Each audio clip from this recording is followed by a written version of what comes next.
Honorable EM Sports and Youth Affairs, Shri Shuhil Verma.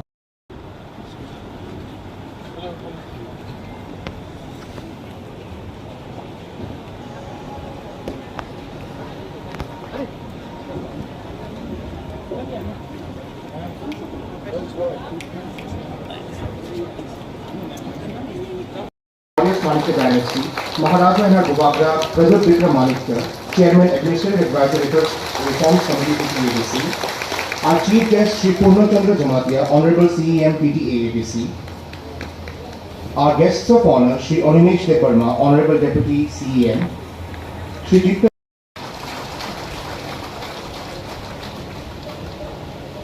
Our President of today's program, Shri Kamal Kulal Sir, Honorable EM Health Services.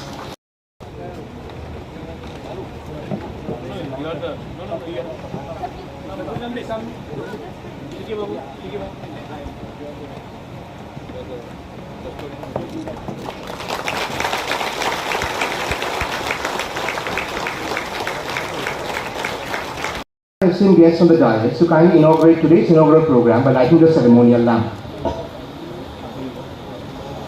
I request our inaugurator, CM Purna Chandra Jamatia, Burunganang CK Jamatia, CEO TTAADC, all the EMs, Suhail, MDCs, Devajit, Ravindra Babu, Uma Shankar, Ganesh, Chairman EM Kamal Kolai, Chairman Ranjit Deparma, the entire team of Apollo, Dr. Premanand, Janvi and Dr. Karan. यहाँ मैं press club से प्रणब बाबू, thank you for coming. और यहाँ में सामने में dignitaries हैं, सबको मैं पहचानता हूँ. Press, people of the press, Agartala से जो आए हैं, हाई कहाम, लामसोगो, वेलकम. कभी कभी एडीसी में भी आकर आपने देखा है. किसी ने कहा था पहले कि बुबागरा या प्रद्योत, आप एडीसी में प्रोग्राम करने से अगरतला के प्रेस को क्यों नहीं बुलाते हो. तो मुझे लगा कि ये ठीक, ये आपका सजेशन एकदम ठीक है. तो मैंने इसके लिए खुद बहुत लोगों को फ़ोन करके, प्रणब बाबू को फ़ोन करके, यहाँ में आप लोग हैं उनको फ़ोन करके मैंने निमंत्रण किया है. आप आए हैं. मैं चाहता हूँ कि त्रिपुरा में एक हेल्थ रेवोल्यूशन आए. और ये स्वास्थ्य एक चीज़ ऐसा है जो किसी का जाति को नहीं देखता है, किसी का धर्म को नहीं देखता है. और हेल्थ एक ऐसा चीज़ है जो सबको इफेक्ट करता है. जब कोविड हुआ तो किसी ने नहीं देखा कि कौन क्या है, हम सबको लगा. और त्रिपुरा को अगर आगे बढ़ना है तो हमें हेल्थ केयर, अपने लोगों को, जब मैं अपने लोगों के बारे बात करता हूं, मैं पूरा त्रिपुरा के बारे बात करता हूं. हम त्रिपुरा के लोगों को health care, affordable health care, quality health care हमें चाहिए. जब हम लोग एडीसी में पावर में आए थे तो मैंने उस समय, अब तो मैं ओपनली बोल सकता हूं, मैंने उस समय अपने मुख्यमंत्री जी से बात किया था और मैंने कहा था कि मैं अपोलो को एडीसी लाना चाहता हूं. तो उन्होंने कहा था कि वो तो अगरतला में भी नहीं आए हैं, एडीसी कैसे आएंगे. मुझे नहीं लगता होगा महाराज, आप कोशिश कर लो, लेकिन मुझे नहीं लगता होगा. मैंने इसको चैलेंज जैसे नहीं लिया, मैंने कहा कि मैं कोशिश करता हूं.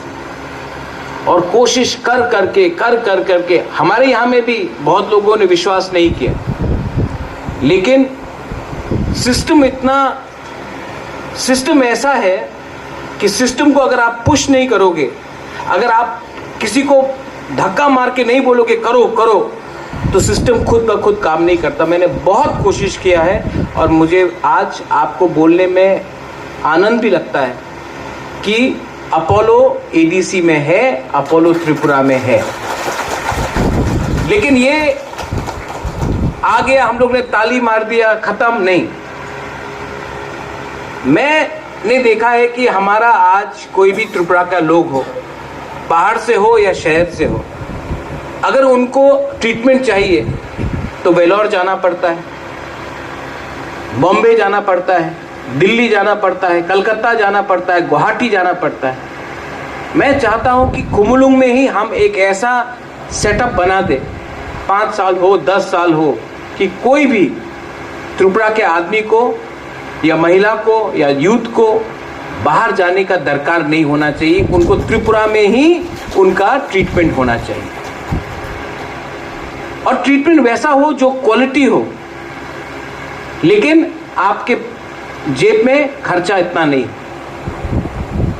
सामने बांग्लादेश है, बांग्लादेश से भी लोग चेन्नई पहुंच जाते हैं, हैदराबाद पहुंच जाते हैं, वेलोर पहुंच जाते हैं, दिल्ली पहुंच जाते हैं। आप यहां आकर करो। जब यहां में कोई आएगा, ट्रीटमेंट कराएगा, तो यहां का इकोनॉमी बढ़ेगा। क्योंकि जब एक पेशेंट आता है तो वो सिर्फ 1-2 दिन के लिए नहीं आता है, उनको यहां में 10 दिन 15 दिन बिताना पड़ता है। और अगर कोई 10-15 दिन यहां रहेगा तो वो पैसा भी खर्च करेगा। आज तक हमने पैसा कमाया है और हमने जाकर बाहर में पैसा खर्च किया है। हम चाहता है कि बाहर के लोग आकर खुमुलुंग में पैसा खर्च करें और ये पैसा आपके पास जाए। इकोनॉमी को अगर बढ़ाना है, अगर सिस्टम को बदलना है, तो पैसा आपके पास आना पड़ेगा, हेल्थ आपके पास आना पड़ेगा, एजुकेशन आपके पास आना पड़ेगा। मैं आपको एक अंदर का बात बोलता हूं, हेल्थ केयर मेरे लिए बहुत इंपॉर्टेंट है। मेरा पिताजी 2006 में, मुझे अभी भी याद है, उनके चेस्ट में थोड़ा सा दर्द हुआ। सवेरे 4 बजा था। उन्होंने राजमाता को, उस समय महारानी को कहा कि मुझे ठीक नहीं लग रहा है, सांस लेने में प्रॉब्लम है। मेरा पिताजी। तो हमने बोला कि अच्छा ठीक है, दवाई ले लो, सो जाओ, पानी पी लो। 8 बजे उन्होंने कहा अभी भी 4 घंटा हो गया है, कहा अभी भी ठीक नहीं लग रहा है, सांस लेने में प्रॉब्लम है। मैं जुबराज से बात करना चाहता हूँ, मुझसे। मैं शिलोंग में था, मुझे फ़ोन किया, मैंने कहा बाबा सब ठीक है? बोला नहीं, सांस लेने में प्रॉब्लम है।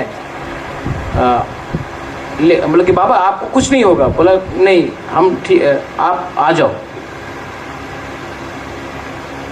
महाराजा को डॉक्टर के पास, डॉक्टर आया 10 बजे, हॉस्पिटल ले गया 12 बजे, 8 घंटा डिले हुआ। मैंने अपने बाबा को और कभी ज़िंदगी में नहीं देखा, वो फ़ोन कॉल ही लास्ट टाइम था। ये डिले हुआ, जो भी रीज़न के लिए हुआ, इसके लिए आज मेरा पिताजी मेरे संग नहीं है। मैंने कभी भी उनके संग और बात नहीं की। ये मेरे अंदर आज भी एक छोटा सा एक दर्द है कि मैंने अपने बाबा को उनके लास्ट मोमेंट में मैंने उनका हाथ नहीं पकड़ा, उनसे बात नहीं किया। मैंने अपने पिताजी को, मुझे रहना चाहिए था उससे, लेकिन वो 8 घंटा तक कंप्लेन करते रहा कि उसको सांस लेने में प्रॉब्लम था और ट्रीटमेंट नहीं हुआ। जब एक 60 साल का एक महिला, जो अभी डॉक्टर प्रेमानंद ने कहा है, खेरेंगबार आता, रेट 117 है। उस समय अगर ये अपोलो आने से पहले होता तो उनको अगरतला जाना पड़ता और डिले होता, और उस डिले में क्या भी हो सकता कोई बोल नहीं सकता। लेकिन राइट टाइम में डॉक्टर खेरेंगबार में उनका मुलाकात हुआ, उनको स्टेबलाइज किया गया। आज वो 60 साल का औरत अपने परिवार के संग है, ठीक है। एक 104 साल का व्यक्ति खुद खेरेंगबार जाता है ट्रीटमेंट के लिए। क्या मैसेज है कि हम लोग विश्वास करता है कि यहाँ में खुमुलुंग में भी एक अच्छा इंस्टीट्यूट बन सकता है। एक विश्वास है। और मैं ये क्यों कर रहा हूं, मैंने अपना पिताजी के बारे क्यों बात की, महाराजा के बारे क्यों बात की। महाराजा वीर विक्रम भी 1947 में उनका देहांत हुआ। जब वो उनका देहांत हुआ, ट्रीटमेंट करने वाला कोई नहीं था। जब तक डॉक्टर आया, महाराजा वीर विक्रम नहीं रहा। मेरा पिताजी को देखिए, अगर राइट टाइम में ट्रीटमेंट मिलता तो आज मेरा पिताजी जिंदा रहे। तो आज अगर मेरे अंदर में एक सेंटिमेंट है कि अगर मैं आज एक भी व्यक्ति को बचा सकता हूं, तो वो आशीर्वाद है ऊपर से हमको कि हम लोग ने एक इंसान को बचाया जब वो उसका सिचुएशन सीरियस था। ये पर्सनल चीज है।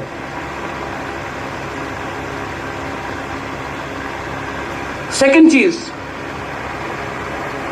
यहां में मेरे YTF के मेंबर्स लोग हैं, हमेशा बोलते हैं बुबागरा ब्लड डोनेशन कैंप करो, ब्लड डोनेशन कैंप करो। तो मैंने डॉक्टर करण अपोलो के हैं यहां से, जिसने बात की, मैंने कहा कि आप लोग ही यहां आकर हमारे लिए ब्लड बैंक बना दो, कॉस्टिंग हम लोग देख लेंगे। और मुझे अच्छा लग रहा है कि आज इतना बड़ा इंस्टीट्यूशन ही हमको आश्वासन दे रहा है कि आप चिंता मत कीजिए, हम लोग वर्ल्ड क्लास ब्लड बैंक खेरिंगबार में, खुमुलुंग में बना के रखेंगे। अगर आज किसी का सर्जरी है तो आपका खून का दरकार है। अगर कोई बीमार है और उसका खून का ब्लड डोनेशन दरकार है, एक्सीडेंट हुआ है, खून का दरकार है। अगर कोई बच्चा डिलीवरी कर रहा है, उसमें ऑपरेशन हो रहा है, उसमें कॉम्प्लिकेशन आता है, खून का दरकार है। लेकिन मैंने एक चीज और कहा अपोलो को कि सिर्फ ब्लड बैंक से नहीं होगा। आज त्रिपुरा में ड्रग्स का बहुत बड़ा प्रॉब्लम है कि नहीं? यहां में बहुत बुमाए लोग है कि नहीं? और ये ड्रग से क्या बढ़ता है? AIDS, HIV। तो हमने बोला है कि इस ब्लड बैंक में HIV टेस्टिंग तो होना ही पड़ेगा। HIV टेस्टिंग भी होगा, क्योंकि अगर हमने आज ये ड्रग्स का नशा को बंद नहीं किया, HIV को हमने कंट्रोल नहीं किया, तो हमारा सोसाइटी, आप जितना भी आयुक लोकथोंग बोल दो, हम लोग का सोसाइटी आगे नहीं बढ़ सकता है। तो मैं आपको यहां से बोलना चाहता हूं कि आने वाले थोड़े दिन में, मैं ज्यादा दिन इंतजार करना नहीं चाहता हूं। कल क्या होगा मुझे मालूम नहीं, कल मैं रहूं या ना रहूं, कल पुन्नो रहे या ना रहे, सोहेल रहे या ना रहे, लेकिन तिपरासा को खून के कमी के लिए कष्ट नहीं होना चाहिए। इसके लिए हमने अनाउंस कर दिया है कि यहां में ब्लड बैंक होगा with world class blood bank. ऐसा ही वर्ल्ड ब्लड बैंक नहीं, आगे में MMU यूनिट है, मोबाइल मेडिकल यूनिट। क्या है ये मोबाइल मेडिकल यूनिट? आज अगर किसी को ट्रीटमेंट करना है, छाती में दर्द हो, अगर किसी का आंख का प्रॉब्लम है, किसी को एक्सरे कराना हो, किसी को मेडिकल इमरजेंसी हो, बुखार हो, आपको अपना गांव से चल के या गाड़ी लेकर आपको डिस्ट्रिक्ट हॉस्पिटल जाना पड़ता है, या फिर आपको अगरतला आना पड़ता है। ये मोबाइल मेडिकल यूनिट बाहर में है, आप लोग आके देखिए। इसमें डॉक्टर रहेगा, इसमें मशीन रहेगा, इसमें ECG मशीन रहेगा, इसमें टेलीमेडिसिन रहेगा, इसमें अगर आपको कोई भी टेस्ट कराना वो रहेगा। और ये मोबाइल मेडिकल यूनिट आपके पास आएगा, आपको हॉस्पिटल नहीं आना पड़ेगा, ये आपके पास आएगा। ये होबे ना, ये होगा नहीं, लेकिन ये वर्ल्ड क्लास फैसिलिटी हमने किया। पैसा कहां से आ रहा है? मैंने ONGC से बात किया, मैंने कहा कि मुझे रंग नहीं चाहिए, मुझे रुपया नहीं चाहिए, आप एम्बुलेंस दे दो। मैंने अपोलो को बोला कि ये है एम्बुलेंस, आप ये बनाओ, बाकी का खर्च हम देते हैं। हर समय डोनेशन मांगने से ज्यादा अच्छा है कि अपना तोहफा को कुछ दो। हर समय कंस्ट्रक्शन करने से ज्यादा अच्छा है कि आपके पास सुविधा पहुंचे। आने वाले थोड़े दिन में यहां में हमारे सीएम है, सीईओ है, यहां में हम लोग एक वर्ल्ड क्लास स्मार्ट हॉस्पिटल भी बनाएंगे और ये वर्ल्ड क्लास स्मार्ट हॉस्पिटल आप सबके लिए, पूरा त्रिपुरा के लिए, क्योंकि हॉस्पिटल आज बहुत लोगों के लिए धंधा बन गया। मैं चाहता हूं कि पहले हमारा ड्यूटी है कि आपको आपका पैसा भी बचे और आपको वर्ल्ड क्लास ट्रीटमेंट भी मिले। इसके लिए खुमुलुंग में सामने भी एक स्मार्ट हॉस्पिटल खैरिंगबार तो है और एक हॉस्पिटल बनने वाला है। मैं पॉलिटिक्स का बात नहीं करना चाहता हूं, लेकिन मैं आपको एक बात बोलना चाहता हूं। सब लोग जिसने बोला है कि आंचलिक पार्टी कुछ नहीं कर सकता है, डेवलपमेंट सिर्फ नेशनल पार्टी कर सकता है। डेवलपमेंट का क्या मतलब है? डेवलपमेंट का सिर्फ मतलब है कि ब्रिज बनाओ, बिल्डिंग बनाओ, या डेवलपमेंट का मतलब है कि स्कूल दो, शिक्षा दो। स्कूल में अगर बिल्डिंग है तो टीचर का अच्छा शिक्षा दो, अगर हॉस्पिटल है तो हॉस्पिटल के अंदर सुविधा दो। अगर आपने बिजली का खंभा लगाया है तो बिजली का खंभा लगाने से बिजली नहीं आता है, बिजली को आपके घर में बल्ब पहुंचना चाहिए। तो मेरा जो सोच है वो डायरेक्ट पब्लिक के पास सुविधा जाना चाहिए। पॉलिटिशियन और कॉन्ट्रैक्टर के पास जाने से कुछ नहीं मिले।